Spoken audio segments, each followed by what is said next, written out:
poem that we're going to be looking at this week is called Remains by Simon Armitage.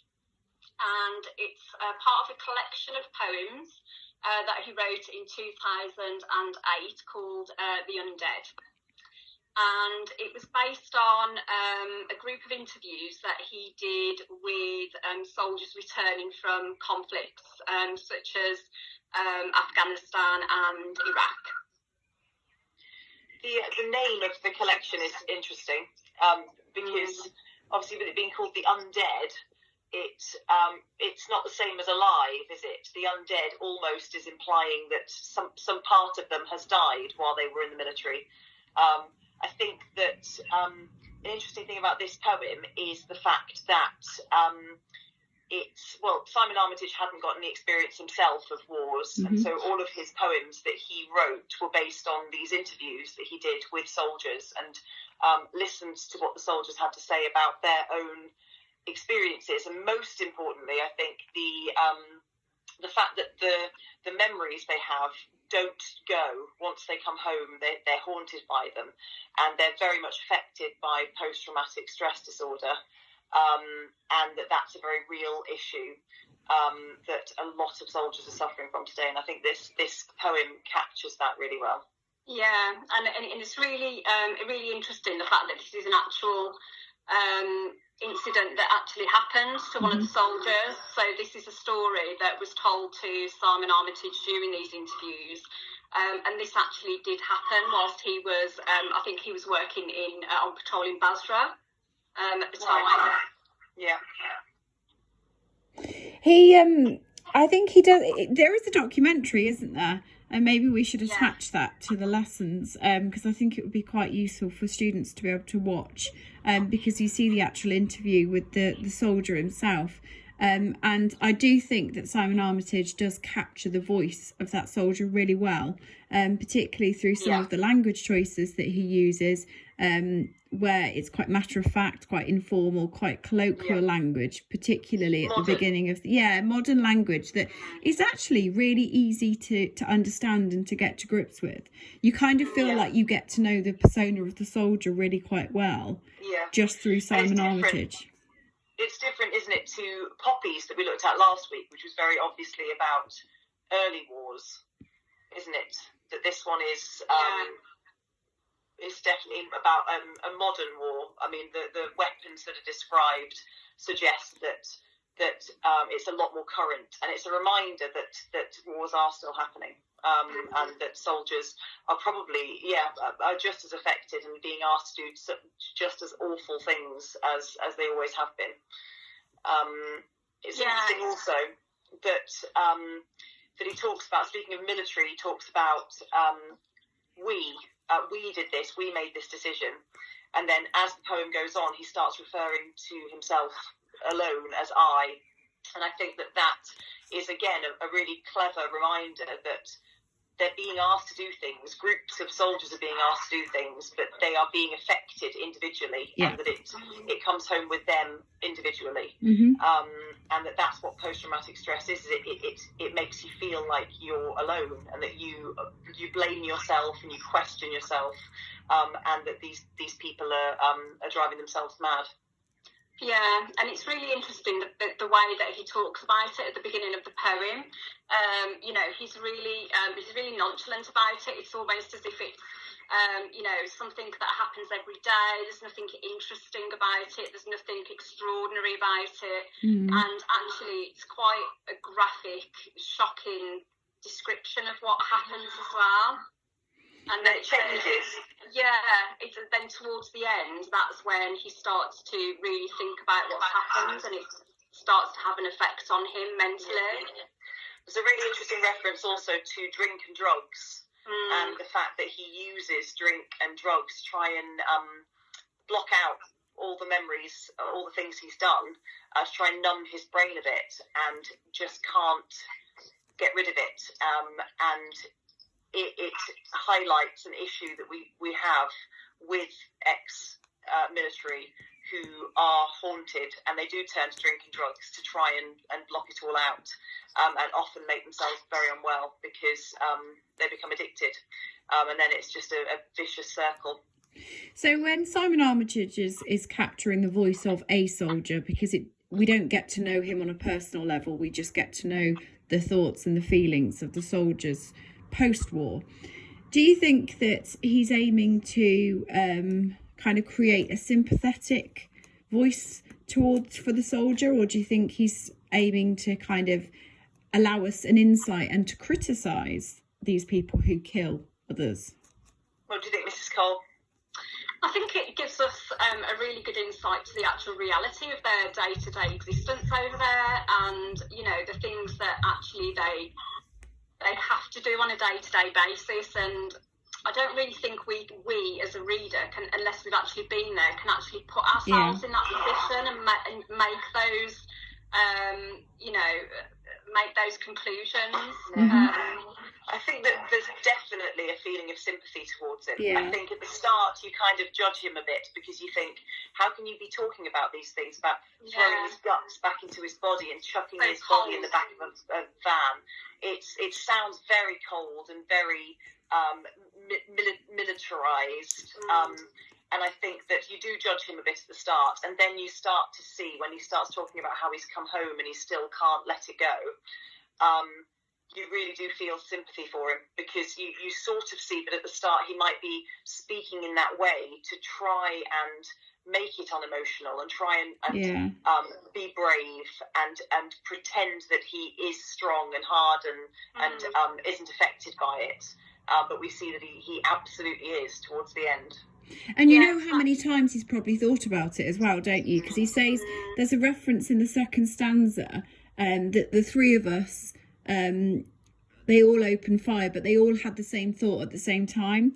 So they all, he'd clearly kind of revisited that on many occasions in his head and reminded himself that this is what they were trained to do and that they all were thinking the same thing. So this wasn't his fault alone, because he would have carried it round with him.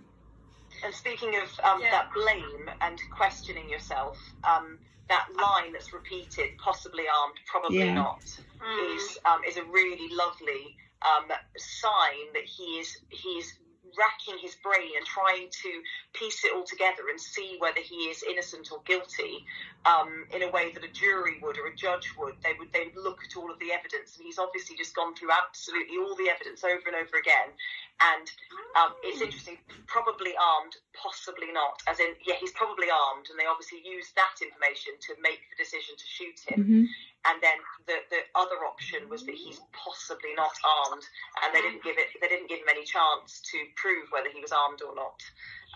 And so obviously he's really beating himself up about that. But there's a chance that man could have been completely innocent and not armed, and no danger to their lives at all.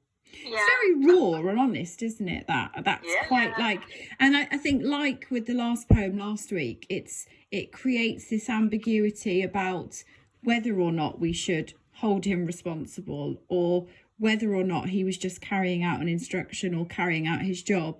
And it allows us that role of a judge and a jury, doesn't it? Yeah. And I think that's quite a powerful place to be when you're reading poetry like this. Yeah, it makes you more passionate about it. Yeah. I think we also have to sort of try and put ourselves in his shoes as well, because he's probably in that situation throughout his tour, come across lots and lots of really dangerous situations where he's literally had to make a snap decision without thinking, to protect himself, to protect the rest, the soldiers with him. So it is that almost as if he's had to make a decision straight away, because the situation is normally so dangerous, and if he doesn't make that decision, then he could be dead himself. Yeah. It's also there's another interesting element to this poem, which is the there and here, which is this all happened over there. And I think there's definitely there's a way of thinking, especially in our societies and in our culture, that we think that if something is happening in a different country, it doesn't matter, and we don't care as much about it because we're not familiar with that country. And I think that this is a lovely reminder that the things that people are doing out there, our soldiers that are fighting out there, are still, they're bringing those memories back with them, the awful things that are happening, even though they're home and they're safe and they're here and they're back with their families, their minds are very much still there. And it's almost a reminder that we do need to care about what's going on there, because our soldiers are involved in it. So with the voice of the mother last week in Poppies, and the one thing that she was fearful of was losing her son, and in this poem the voice is almost the opposite to that, in that the thing to be most fearful of is carrying on living and what's left over. And so there's quite an interesting kind of dynamic there, where you could debate, is it better to die with all of the, having seen all these awful things, or is it better to live on but only live half a life? Yeah. Which is quite a nice comparison. He's not really living at the moment, is he? No. When he gets home, he's not living. I mean, he makes that perfectly clear, doesn't he, at the end, you know, when he does talk about, you know, trying to flush out the memories with the drink and the drugs, you know, and going back to that there and here sort of thing, it's almost as if he's trying to separate it in his own mind as well, and sort of compartmentalize each life, I suppose, his life over there and his life back at home. Yeah. When we think about the title, Remains, what do you think it's in reference to? Remains of what? I think it's there's lots of different interpretations, aren't there? Because obviously remains is a word that we use to describe something that's dead. It's the remains of somebody, a dead body, but also it's almost implying that he is remains as well, that he died on that day. A part of him is gone, and that he is just, whatever he is now is just the remains of whatever person he used to be, because he can't get rid of the images. Yeah, and the images remain with him as well, possibly. Yeah, which ties in really nicely to that closing line of his bloody life in my bloody hands, because of course, apart from the reference to Macbeth, it's this idea that he can't wash the blood, he can't be rid of the blood, because the blood's kind of etched in his memory, and that's the one thing that he'll never remove. Yeah, absolutely. And you can feel his anger and his frustration behind that, obviously, with the use of the word bloody, which is a mild swear word. It would be used in a situation where you feel heightened emotion, you feel heightened anger, and he's almost using it for both of its meanings, that bloody swearing about it, but also the reference to the blood itself and the fact that he has blood on his hands. Yeah, and the use of if you do sort of interpret it as being like within, you know, swearing, it could be almost his anger at being put in that situation in the first place, and his frustration at what his life is like now. And how that's really nice. Absolutely. And he was asked to take that man's life in his hands, his bloody life in my bloody hands. He basically is saying, I'm responsible. I'm completely responsible for that man's death. Why do you think it's that specific incident that stayed with him? What do you think he sort of shapes in reference to this incident that makes it so memorable for him? It might have been the only incident where he himself had to make a decision, as in everything else he just followed orders, but that was a situation maybe where he actually had to make a decision, and so he is responsible for whatever happened to that man. Yeah, and maybe the guilt of it still being there, and him not knowing whether or not, you know, he did actually have to shoot this other man. You know, that he made that choice, but was it the right choice? Yeah, and I think that we so often fall into the trap of thinking that figures, people that are killed, are just numbers, and actually he is obviously really beating himself up about the fact that this man will have had a life. And there's a nice reference back to Poppies and how we see this soldier and his mother and that relationship, and how everybody who's killed in war is somebody's son or somebody's daughter or somebody's sister or mother or father, or I think that's a really nice link back to Poppies as well, is that you would feel far more emotional about it if you really thought about how you've taken somebody away from their family. Yeah. Yeah. I think in those, like, what's also really nice is the way Simon Armitage uses, I think, quite a lot of metaphor, particularly in these last 4 stanzas. He talks about real time. He brings it back into when the soldier returns home and how he can't get over this incident, and it's featured in his dreams. And he talks about the dreams being torn apart by a round of bullets. So it's like this imagery of war is ever present. So I think he captures that so well, this idea of post-traumatic stress, because it's everything's punctuated by the sound of bullets or the things that are related to war. And I think that is exactly how this man's life will be from now on.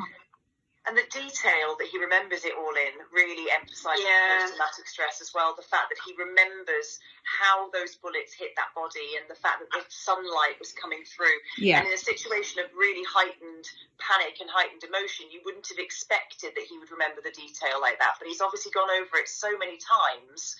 It might not even be true. It might just be that he's thought about it so many times that every time he's added more and more detail, so that he can now see almost in slow motion absolutely every second of what happened, and just relives it over and over again. Yeah, it's a really sad poem. It's very powerful. But it is, and it's another one that's, as a modern poem, it's a really fantastic way to think about conflict and the idea that war, even if you're not killed, kind of it remains a consistent problem in a person's life after they return. Excellent use of the title there, Miss Hyde. I know, you're right. You did that. So, out of interest, which one do you prefer, Remains or Poppies? I think Remains is probably my favourite poem in the whole anthology. And why is that? I just think it's so brilliantly written. I think it's so emotional. I think you can really feel the way that this man feels, and really use that as a way of understanding what soldiers go through and what they're asked to do for us. Makes you grateful. It makes you sympathetic. It's an extremely educational poem, in my opinion. It really teaches you what it would be like for us who probably won't get an opportunity to experience something like that. Hopefully. Mrs. Cole? Yeah, I like Remains more than Poppies. I mean, they're both completely different, aren't they? So they both take quite a different stance on the whole conflict thing. But Remains to me is real. You know, it's something that you can actually picture in your head because it is so you know, it is so graphic, and you know, he uses the imagery so well. Poppies, I think you can really read into quite a lot because it's very metaphoric, and you know, as we said before, it can lend itself to lots of different things. Where I think this is definitely, you know, there is it's definitely the more graphic of the two poems, and does, you know, put more of a picture in my head, I think, than Poppies. Perfect. Well, thank you very much, ladies. Same time next week. Thank you.